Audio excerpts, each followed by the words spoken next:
We are virgins no longer. So a little fun fact about Greece. In a boat, we're Americans. We're going to spend money. And at the risk of sounding morbid, The oldest travel influencers on the podcast scene at some point here.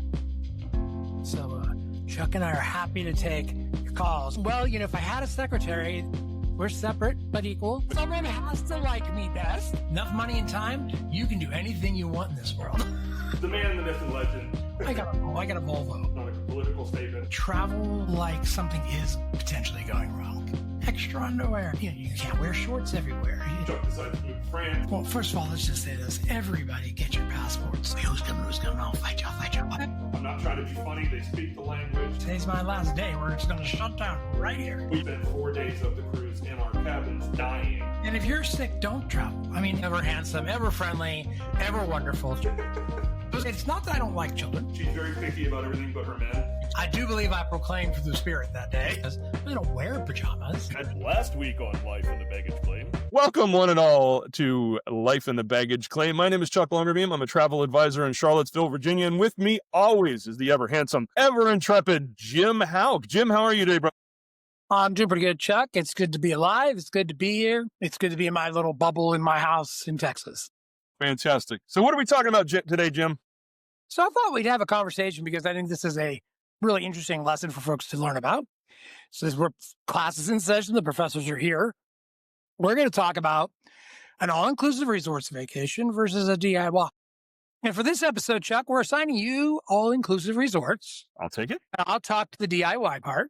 All right. And our goal here to our wonderful listening audience that's still here after a 4-part mental breakdown miniseries we had. Our whole goal is to give you some guidance.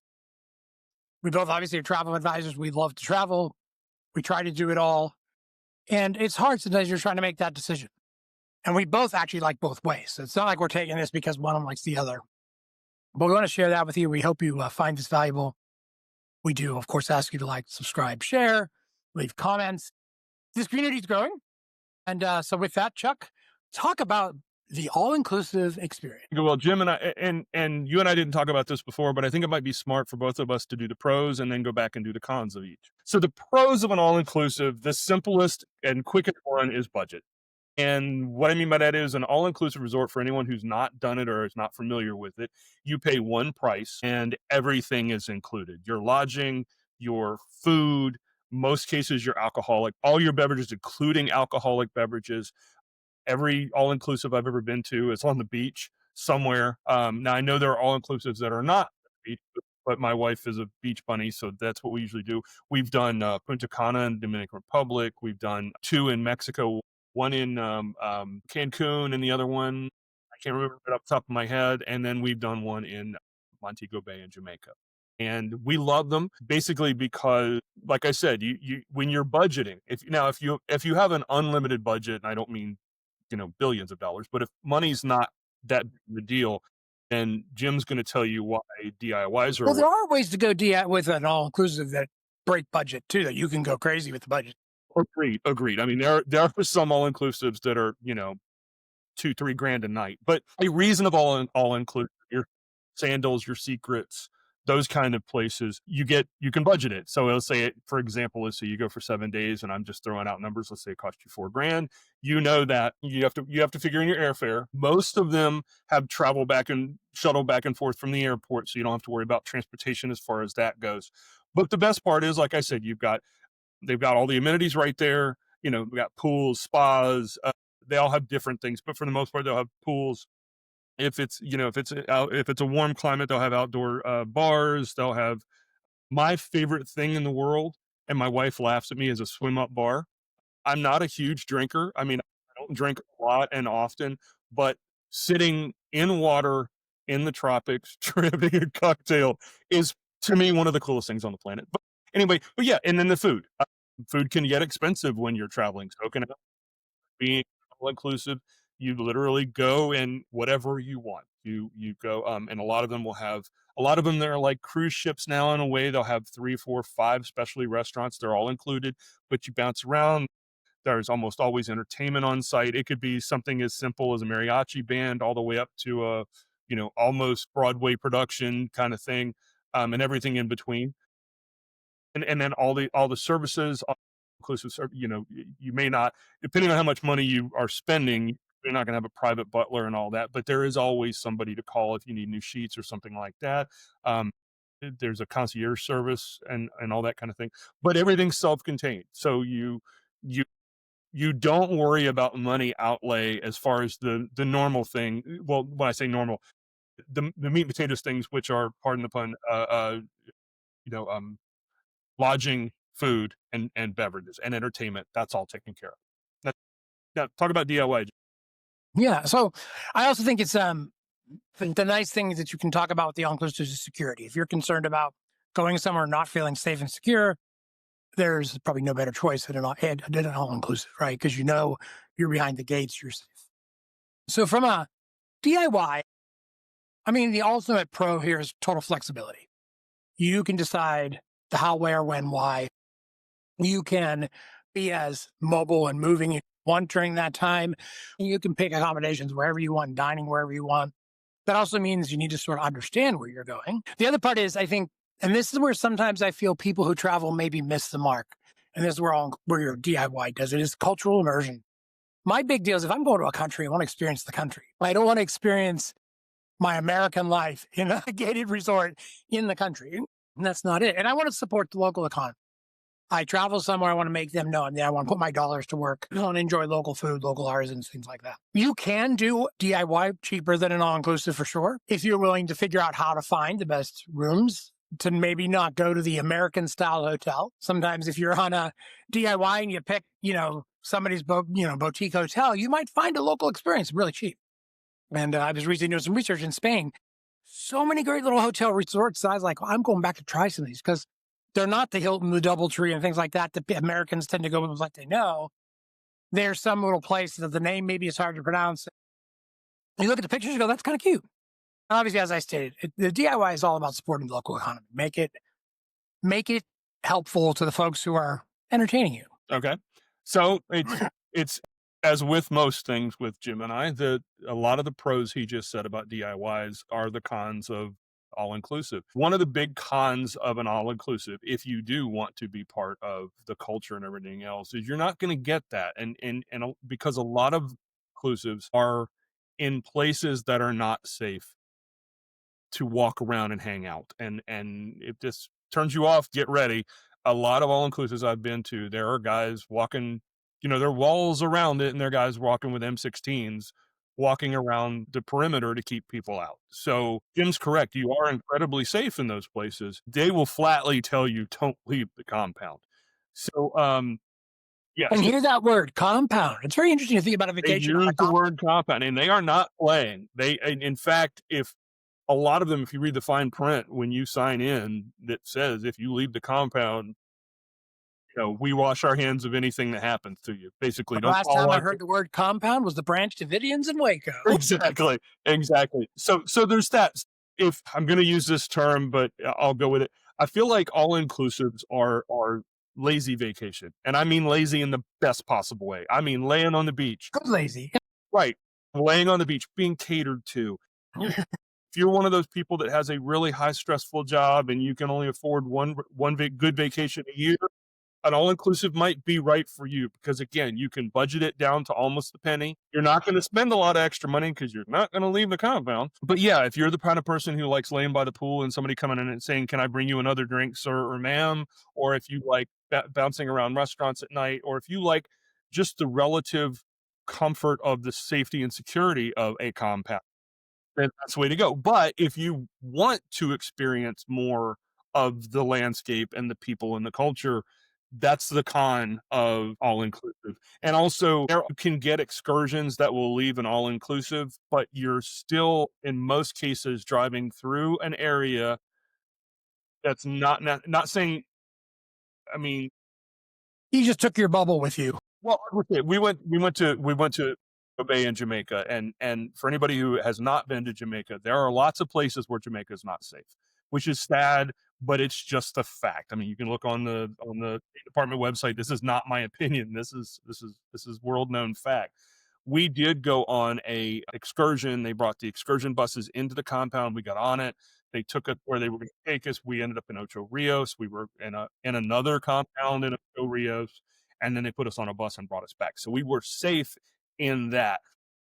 But yeah, we just interacted with other tourists. Like there, we didn't get to meet local people. We didn't get to go anywhere. I'm a huge pirate fanatic, and there is a valley in Jamaica called Morgan's Valley from Captain Henry Morgan, like the original pirate. And it's so unsafe. I can't go any. No, white people, especially, can't go anywhere near there. That breaks my heart. I would love to, but yeah. So the all inclusive, you're not going to get the culture. You're going to get the cultural food. You know, like when we were there, they had a guy who brought a cart around with fresh jerk chicken, and oh God, was it good? But you're not gonna like when I lived in Hawaii, which again is America and it's safe for Americans and in most places. You would drive down the road and you could smell through your car vent. They have a thing called huli huli chicken, and huli in Hawaiian means to turn. So essentially, it's rotisserie chicken, but they use a special wood and they use a special rub, and it is good, it's glorious.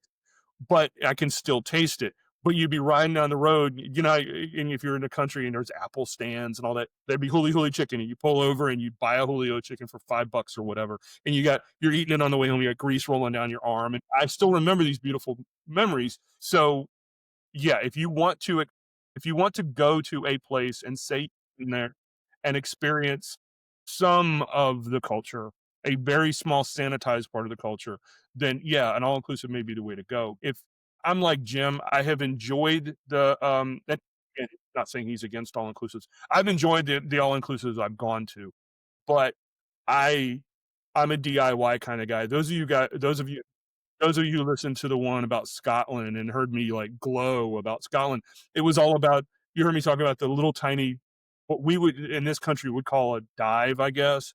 Best fish and chips I've ever had. The people were wonderful. You don't get that and again, a lot of all inclusives are in places that are otherwise not necessarily super safe for tourists. But I think the all inclusive thing, I think it depends on how you want a vacation, right? So to me, some of the cons of all inclusive is you're going to go there, that's it, you're there. It's like getting on a ship. You're on a ship, you're there, and so it's not going to be about exploring. It's going to be about really disconnecting, relaxing, and chilling. And I think that has its time and place. Agreed. And so you have to think about what your vacation is about. Where are you going and why? You don't necessarily want to go to Jamaica for a week and hobnob around. We're not going to just harp on Jamaica. Same with Cancun. Same with a lot of these places. You don't just want to go there for a week if you're going to try to look for things to do in cultural immersion, because in many cases, once you've seen one of the local communities, you've sort of seen what's there. And so you're going to be looking for other things.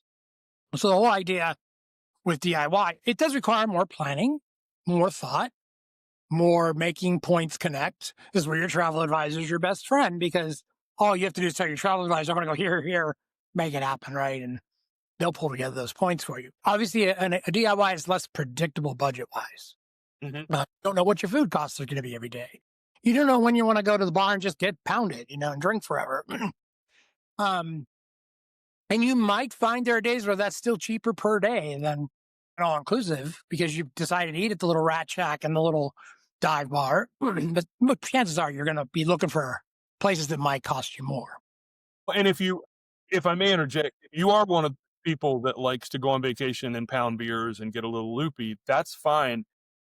DIY can be sketchy, even in safer places. If you're in a bar and even if you're with friends and Your you get a little cocktail. out there, you might end up in a jail cell. Whereas if you're at an all inclusive, and first of all, they'll just cut you off. And second of all, you're usually within crawling distance of your room. And I'm not being funny, I'm being serious. So there is again, that goes back to that safety and security. But if you're someone who's a little who's more measured in their partying, DIY is, yeah, you can definitely do that. Yeah, and I think that's important too. Is not only do you need to know where you're going, you need to know the law of the land. You need to know what happens in the areas and districts and communities you're going to be in. Is it safe after sunset? When I go on vacation, especially warm months, I want to go out and enjoy the outside. I want to see whatever I'm there for. I want to go do it. Right. I probably will bitch and moan along the way if it gets hot and humid and I'm uncomfortable and unhappy or tired. But I do want to see things and I want to enjoy it. My travel mate Vanessa is amazing at pushing me to the next place and, getting us further and further. And I look back and go, but we have to go all the way back over there. We're done. Ultimately, you see the most amazing things. Well, yeah, no, you're going to know a lot more when you travel on your own. And I think this is where it's interesting. Your first time traveling on your own itinerary and on your own plan is probably the most daunting time of travel you ever go through because when you're DIYing it, you've got to think everything through. When does my plane arrive? How do I get to my hotel? Where's my meals? What do I do tonight? What do I do tomorrow? How do I get back to the plane? Where do I go next? There's a lot of thoughts. Wouldn't it be great You if go you had a by, travel advisor to help you out though? if there's such a thing, I mean, it would really be funny how that would work, huh? I wonder if those people Wait. exist anymore.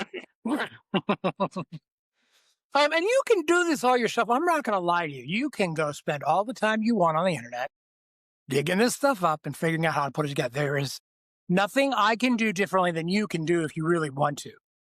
The travel advisor is going to find you the best prices, the best places, and probably have a bit of information about, is that a good place? Even all-inclusive resorts are sketchy sometimes, Correct. Well, and it's interesting. I'm gonna put a little wrinkle in this because I just remembered there's one other all-inclusive I went to, and it's funny I've forgotten this because it's still one of my favorite vacations of all time. But we went to an all-inclusive in Barbados, and I don't know about now, but Barbados was very safe then.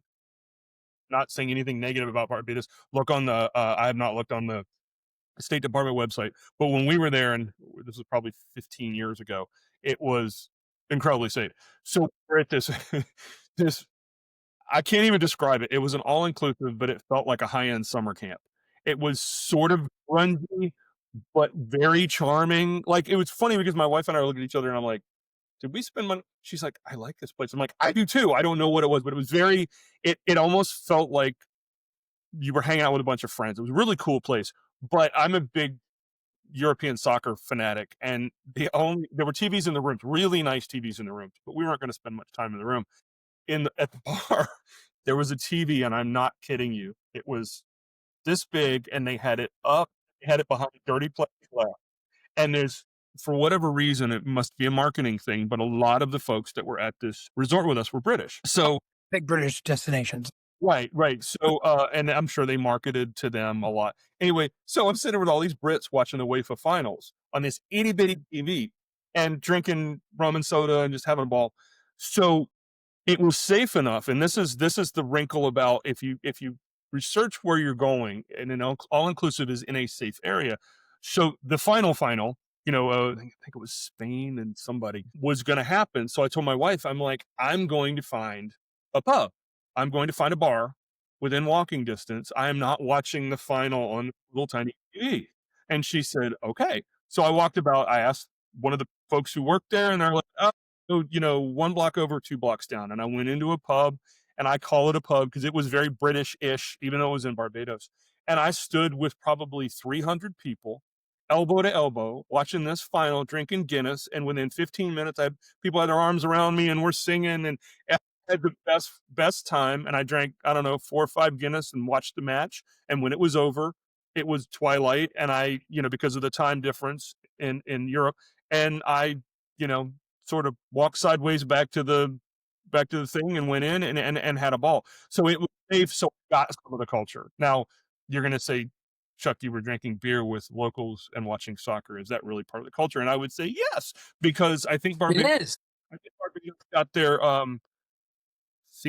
their independence from England in like 1968 or something like that. So they're still a relatively young nation, autonomous nation. And yeah, that was part of the culture. They still got a lot of left over at the all inclusive. They had tea every evening, and it was really cool. But anyway, my point is, I'm not going to go off on any more on that. But if you pick an all inclusive, they're hard to find. But if you pick a all inclusive that's in a safe area, you can take that budget piece that says I'm paying X, like Jim was saying, I know exactly what I'm paying. I'm getting food and drink and lodging and all that. But I can walk off and see local stuff too. And I can, as a footnote, mention that I do know that when Chuck's had a Guinness, he is a happy, lucky go person you can put your arms around and sing with. My best friend with a Guinness in my hand. Yes, And that's sort of how Chuck and I met, was through a couple Guinness after a session. So from experience, I know Chuck's a great guy once he starts to drink. I I'm said he's not a great guy before. I'm a jerk. Yeah. He's not. So I think, this always is going to come down to choice, Mhm. destination. Remember, all-inclusive resorts aren't everywhere, right? You can't go to many landlocked areas and find an all-inclusive. They're generally going to be focused on beaches, islands, warm spots. I imagine it's got to be. I actually haven't looked, Chuck. Are there actually places you can go do a snow-based all-inclusive? Be a ski bunny for a week? It's a really good question, Jim. I Yeah, don't. I don't even know. It's like dawned on me. Do I even know if there's another climb? I'm sure there is. I'm sure there is. Yeah, So, yeah. So is there because I was going to say you I'm made a sure good. Vail or something has Well, no, one. well, you made a good point. Most all inclusives are in warm areas or themed areas, and yeah. So the opposite of that would be, yeah, if I could go ski for a week, I'm sure there are all inclusives like in, I don't know, Wisconsin or wherever the hell, where you can ski, most of the year, or Vail or something. I'm sure they're all inclusives because that would people would sign up for that, and yeah, I Yeah. see that. I mean, you can always take a one-week trip to Siberia and ski if you want. Sorry. Well, you can edit that out. So, knowing which one's right for you is really going to be about personal choice. It's going to be about how you and your travel party want to travel. And it's going to be how budget conscious and savvy you are. Because one, from a personal choice, they both could be great experiences. If you don't like cruises, you might like an all-inclusive resort instead, right? If you're not a sea lover, try a land-based all-inclusive. It's as close as you're going to get to a cruise. It's from a budget perspective, if you've got a plan, if you've got to think about this, if money is a concern, which I know for a lot of us it is right now, then do something where you can budget and know you're going to spend X dollars and be done with it. And then from a sense of how your party likes to travel, it is good to know if you got people in your party who are not land lovers or not beach lovers, who are not drinkers, have those conversations before you go a place that's focused on drinking and eating, right? So if you're a cultural immersion person, you get locked into a land, all-inclusive resort, you may not be happy for the week. And Jim, I just looked it up because I had to know there are of the 11 best Travel and Leisure says of the 11 best all-inclusive ski resorts, there's one in Canada, there's two two in Montana, one in Colorado, several in France, one in Chile, one in Italy. Including this, that there are other all-inclusive experiences. For instance, there's dude ranches, as we used to call them, right? But there's ranches in Montana, and I was actually doing some research at one point for a company trip. We were looking at some beautiful stuff, and these are big ranches up in Montana where you go be part of the ranch work for the week, right? But you're getting all your food and all your drink, and you get campfires and all that kind of stuff too. So there is the other options. Right. Well, there's one in Switzerland, and I'm going to make an assumption here that it's probably in a fairly safe area. So you could go ski at an all-inclusive. Switzerland's about as safe as you can get. I know, I know. I'm just saying, I don't want to be that guy that's like, oh, that's Europe, so it's safe. No, there's white people there. So it's safe. I didn't want to say that, but I don't mean it that way. But no, I mean, but so you could get some culture there, but your budget is going to, but you can budget it really tight. Yeah. So ultimately what we're saying is, we're not picking a side. I would let Chuck sell me an all-inclusive resort in a heartbeat and get me into something I haven't done, right? I mean, so let your travel advisor know what your interests are. This is why I think sometimes people forget that you don't have to go to your travel advisor with a plan. You just have to go with an idea, right? What do I want to do? What do I feel like, right? And that's where Well, you let them help you. you have said this before. I've said this before, and this is a perfect example. Hey, Jim. Hey, Chuck. Is there such a thing as an all-inclusive ski resort? Because I would really like to look into that. Yep. Perfect. That I can look it up.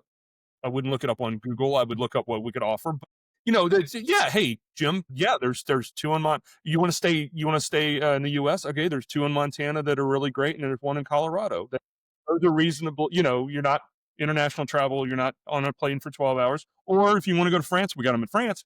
But yeah, that's Jim making a great point. We don't have to have the minutia, but don't. I'd like to go on vacation. Okay. Well, can you find me something? It's like, wait a minute. You Time out. need to know your Time budget, out. you need to know how long, things like that. You Yeah. need a little bit more than that. But yeah, but hey, I want to go to an all-exclusive ski resort. Yeah. That's our job then to bring up, and I'd like it to be in this country. That's our job to bring you the top three or whatever. And one of the tools I love to use with my clients, and this is something that cruise planners gives us, it's a real bonus, is our bucket system. You can build these buckets for people. And so if you come to me and say, I want to go XYZ, one of my first things after writing up the opportunity where you want to go is going to be to build a bucket where I can drop things to you, right? It's sort of think of it as a bucket list, right? It's the things that are possible to do where you go. So I've had experience, right? A gentleman say, well, I want to go to St. Lucia. I don't know what I want to do. So I went on and pulled everything I could on St. Lucia, overwhelmed him, gave him way too much information. But you know what? He had choices. Yeah. And that's sort of our goal is I don't want to spin you and drive you into a specific.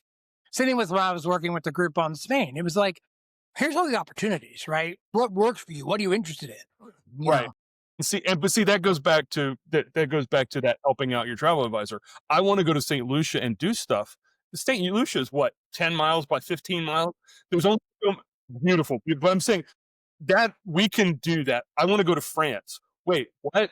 There, yeah. What are you doing in France? Are you what do you want to do? Do you want to do the south of France? Do you want to do Paris? You know, I mean, we need to have, so yeah, when you're approaching your travel advisor, you don't have to give us the whole bucket list, but something specific enough that we can jump off of. For example, like if you said, I want to go to St. Thomas. St. Thomas is 1 mile wide, and I think it's like 12 miles long. Great. There are two major hub places to stay in St. Thomas. I can start from there. We can go from there. I want to go to Germany. You got to help me. You got to give me something. well, you have the Germany question I had. Did you get any of these special computer museums in Germany? And you so find out that one of them is so far off the beaten path, nobody knows it exists. Yeah. Right. Right. And so the good part is we get to research that. Part of why you become a travel agent is because you like to learn. You Yes. want to explore. So for me, when you give me a challenge, I want to research. I want to go find out. I Yeah. know more about the place you're going by the time I'm done than you knew coming in. Yeah. Oh, absolutely. That's our Sometimes job. I know starting, but it's fun. We get to learn things, right? I mean, it helps me fuel other trips because sometimes I'm looking at a place I would have never thought of. And then I go, oh, wow. Maybe I'm going there next, you know? I have a running list. I have a running list of, yeah, you do the research. You're like, I never thought about going there. Let me put that one And, on the and list. let's be honest, none of this costs you anything. You know, getting that research going with us is a free service we offer. No, well, okay, we offer. I can't promise you all agents this way, but Right. we don't charge for our time. Our Nope. goal is to get you somewhere. We want the resource to pay us to put you in there. We want the commission off the sale. We don't want your money. And the commission off the sale, I don't think of as your money. No. It's the money you paid somebody else to pay Well, us. it's definitely not, because if we're saving you money, like I tell folks, what do you care what I make as long as I'm, if you book it on Kayak and it costs you $4,000 and you book it through me and I can get it through for 3,200, you've just saved $800. Yeah. I make off of that is I want to give you immaterial. I'll give you that savings that you're not going to find through the Right, that's kayak. what I'm saying. And then what I make off of that is immaterial. You just saved $800. Yeah. So, as we're approaching the end of the year, it's a great time to be thinking about your next big holiday. Things are getting to the point you got to book a lot further ahead than you used to have to, right? So it's funny for me to start seeing lines and resorts talking about 27. I'm like, we're not even 26 yet. They're talking about the 27 season, right? So if you have a favorite place that you know is popular, start thinking about it and get together with us and talk about it. You might find yourself on the last room available kind of situation. It's funny you said that. I was just gonna get ready to say, folks, you need to start thinking about booking your warm weather travel for 26. And by Yeah. that, like if you want to go someplace in the summer when the kids are off school or whatever, don't. I have a really close friend who's trying to go on a cruise, and she keeps pushing it. I know she wants to go. She's trying to get money together. But she keeps pushing it later and later. And I'm like, just to let you know, I am not trying to push you or take your money or anything like that. But if you think you're gonna try to book a month before the cruise, you might not find a room, or if you do, it might be in the bottom of the ship or Yeah, something. it's an interesting thing to try to explain to people, right? Americans are very used to instant gratification when it comes to travel. They can just go. Yes, we are. The travel industry is growing again very fast, despite everything else happening in the world. People are still traveling and probably more to get away from everything than anything. I'd say escapism. I laugh when someone comes to me and says, I want to go on a cruise for New Year's Eve. Which year? This year. Okay. But it's supply? No, small supply. No, no, let's push that for next year. Yeah, and it's like they want to go on the most exclusive line or the most exclusive resort. It's like, yeah, those people booked that last year, so they can have it this year. I I I would say that most of I've said this before, my wife and I go on short trips every year, but we go on our one big trip. She's in education, so we go on our one big trip in December every year where we blow our most of our vacation budget, and that's I usually book that cruise 8 months in advance. And even as a travel advisor, people are like, "Why?" I'm like, "Because you just never know." And if that's my one big one a year, if I wait too long and blow it, we're going on a cruise in December to celebrate our 30th wedding anniversary. If I had farted around and blown that, I might not make it to 31. So I was like, yeah, I usually and the main reason is, so think about it this way, folks. The main reason, and one of the main reasons to book that far in advance. First of all, you have to put down, if you've never been on a cruise, you put down $100. on a deposit. And the farther out you book, the longer you have to budget and get that money together. And what I mean by that is, so let's say you're going in December just for giggles and you book it in February, you probably don't have to pay your final payment till like, I think it's September 30th or something. October, something like that. Yeah. You've got tons of time to budget that out. So if you got, Pay it down along the way.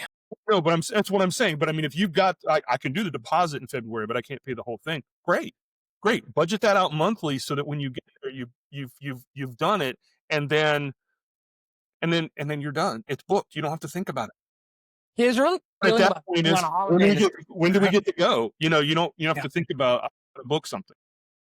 There's a great feeling about going on a holiday we've already prepaid and done when you leave, Right. because you don't feel like that weight is on you while you're getting ready to go, right?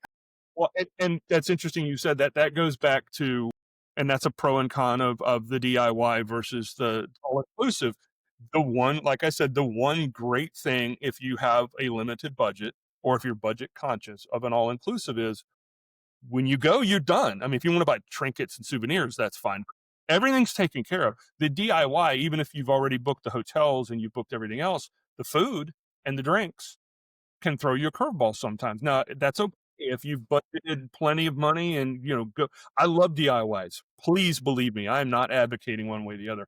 I'm just saying, as someone who, in the past, especially when my wife and I were both teachers and weren't making a lot of money, we had to budget, if we were on vacation and there was a $300 or $400 expenditure we weren't planning on, that hurt. That was getting back and going, oh, we had to put on a credit card and try to purchase it. So that's when, and honestly, I haven't been to an all inclusive in a long time because of that. When you start making more money and you start have more budget, then we can do the more DIYs. But there was a lot to be said for, I've spent X and I know now that I don't have to spend any more and I can have a great vacation. Yeah.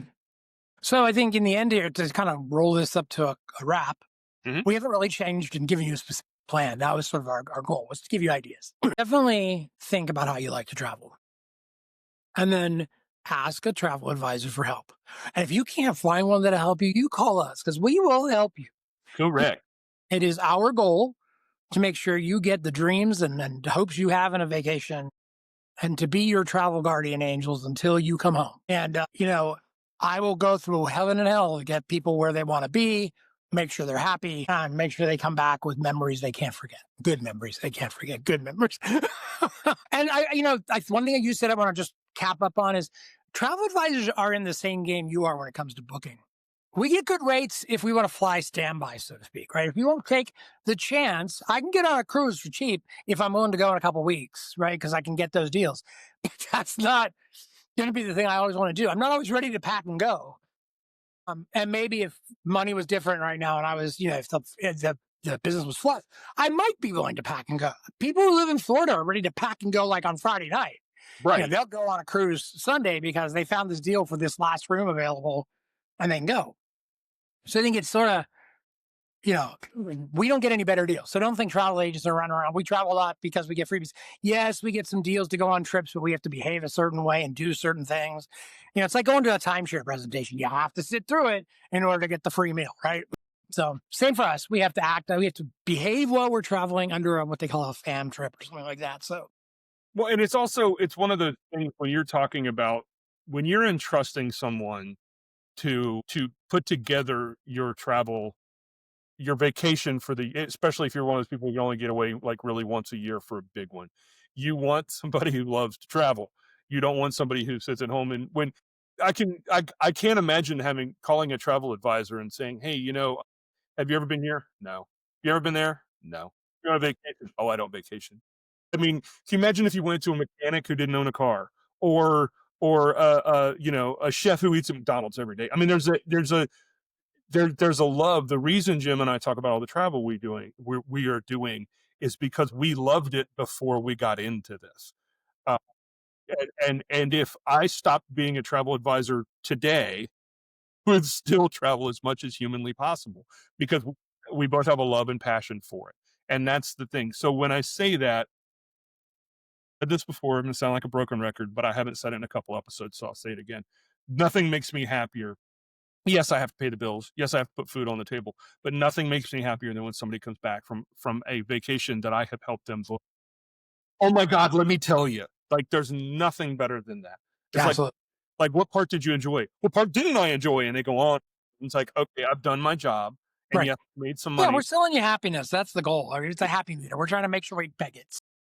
Because I'm telling you, I could Jim and I could probably leave this on record and talk, honest to God, especially Jim and I, for the next 6 to 8 hours straight about some of the vacations we've been on Do I with hear their mini series coming?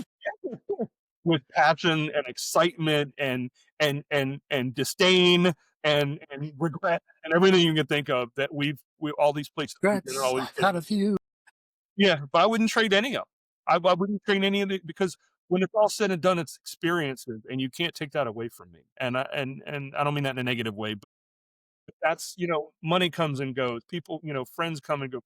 Things happen, but that memory and especially when now that we get to make memories for other people, that it's intoxicating. It really, really Absolutely. is. So, folks, remember, like, subscribe, and share. We are Life in the Baggage Claim. We appreciate you being here. It's getting to be the end of the year. It's been an interesting rise. This is all still very new for us, but it feels almost like it's starting to fit like a shoe. And we appreciate your support. We appreciate you coming here to listen to these two over 50 white guys talk about how to do things in life, and hope you find the entertainment in us. We actually got a big compliment during an interview the other day that we were actually fun and funny together. Not funny looking, but funny acting together. And somebody liked it, the guy that we were talking to. So it's sort of a nice thing to hear, right? Because, otherwise you're talking to a microphone and a screen. We hope you're hearing us. We hope you like us. Please tell us what you're thinking. Please share your thoughts. Please just comment. Let us know what's going on. This is part of building a community, and you're part of our community, and we appreciate you for that. Get And involved. so get involved, yes. We're not telling you to take some major life-altering change here. Just I am. out there. Okay, well, Chuck wants to, well, you'll see there's an episode coming around with stuff. Chuck wants to go on some special retreats. He's ready to change his life. Sorry, Mrs. Chuck, if that bothers you, but And Jim, we need to start talking about the Life in a Baggage Claim cruise for 26. yeah, we do need to plan that. I don't think we'll probably do it around this time next year. Okay. Folks, Next. so just start thinking about this. We're probably talking an October timeframe cruise. We're talking probably on Virgin, just so that you're, flush out, know who we're going to go to. And Chuck and I will pull a group of rooms, and we're not going to inundate you with craziness during the cruise. It's just about getting you there, right? And we'd love to meet some of the folks who follow us. But yeah. The deals will be good, and it'll be a cruise, and it'll be fun, and we'll be silly, and Chuck will be somewhere making Guinnesses and singing, and having songs and things like that happen. So we really want to do it. It is a reality we're going to try to figure out, provided we're all here in a year. But we'll get this together for you early in the year, and we'll start talking about this more, Yeah. so that you can plan and budget for it. And we'll put it all over social media, and we'll talk Yeah. about it here and everything else. But yeah, we'll put a If cruise you're together. interested in that, please reach out to us and let us know so we can start. We'll get you on the early list, right? So you're guaranteed offers on it first. And we'll do more about this as time goes on. But yeah, it is something we want to do. I mean, Yeah, and if you Chuck think is we're funny on early the on. screen, During one of his dreams early on was we'd all end up somewhere wearing swag for Life in a Baggage Claim and meet each other, So exactly. it's coming. I promise we'll make it happen. Let's do it. All right. Well, listen, everybody, have a great week. Whatever you're doing, be safe, travel more, and have fun. Thank you, folks. We'll see you next time.